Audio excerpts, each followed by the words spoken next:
ઘણા સમય બાદ ધોરીને એના વાડામાંથી કાઢ્યો બહાર તો એ બહાર આવીને આવું કરવા માંડ્યો. જય માતાજી મિત્રો. આજે સવારના વેલો થોડો વરસાદ આવી ગયો ને હજી આવે એવું લાગતું હતું. પછી આપણે જોઈ ધોરને અને એના પછી કુંજ ને કુંજ વરસાદમાં પલરી ગઈ એટલે આવી ગઈ અંદર. પછી થોડી વાર ધોરને કારણ કે આડવા જતી નહીં એટલે થોડી વાર રિલેક્સ થાય. આપણે ઘરે ધોર કુંજ ને ચેક કરીને આવી ગયા હતા પાંજરાપુર અને પાંજરાપુર આવીને આયા સીધા આઈસીયુ વોર્ડમાં. તો વોર્ડનું કામ તો જો ક્યાં પહોંચી ગયું. આપણે આઈસીયુ વોર્ડ ચેક કરીને આવી ગયા હતા પાંજરાપુરના ગેટે કારણ કે અહીંયાથી આવવાની હતી ગાયો. અને આને જો આ છે ખોડો પાંજરાપુરનો ગેટ કીપર ને એને મેં પૂછા કરી કે તારે બંદૂકની જરૂર છે તો એને મને શું કીધું?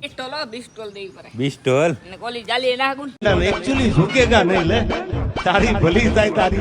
પિસ્ટોલ ની વાતો કરી લીધી ત્યાં તો આવી ગઈ ગાયો અને એ જ ગાયો ની અંદર આપણે દર્શન થઈ ગયા ધોરના ને ધોર તો જો કેવી સુંદર લાગે. વાહ ધોર વાહ, હાલ્યા બા. અને પછી ધીમે ધીમે ગાયો બધી અંદર આવવા માંડી. એમને ધોર આવી, એના પછી જાંજોર આવી અને લાસ્ટમાં લાડા સાહેબ પણ દેખાઈ ગયા. આપણે પાંજરાપુર બધું જ ચેક કરીને આવી ગયા આપણે ઘરે. અને ઘરે ગાયોને માખી મચ્છર હેરાન ના કરે એટલા માટે છાંટી નાખી હતી દવા અને એટલામાં તો કાઢ્યો ધોરીને બહાર રમવા માટે. અને આ સાહેબ તો રમવાને બદલે તોફાન કરવા માંડ્યા. આને કેમ બહાર કાઢવો કે તમે જો તો કેવું તોફાન કરે હે. ધોરીનાને ચેક કરીને આવી ગયા આપણે આપણી ગૌશાળાએ. ઘણા બધા દિવસથી ઘણા બધા લોકો કોમેન્ટ કરે છે ઘોડીને હલાવો કેમ હલાવી જાવ તો આમ તો ગાય દોવી પડે, આમાં ઘોડી કેમ હલાવી. તો ભલે મિત્રો આજનો દિવસ પૂરો, આજનો વ્લોગ પૂરો. લાઈક કોમેન્ટ શેર કરવાનું ભૂલતા નહીં.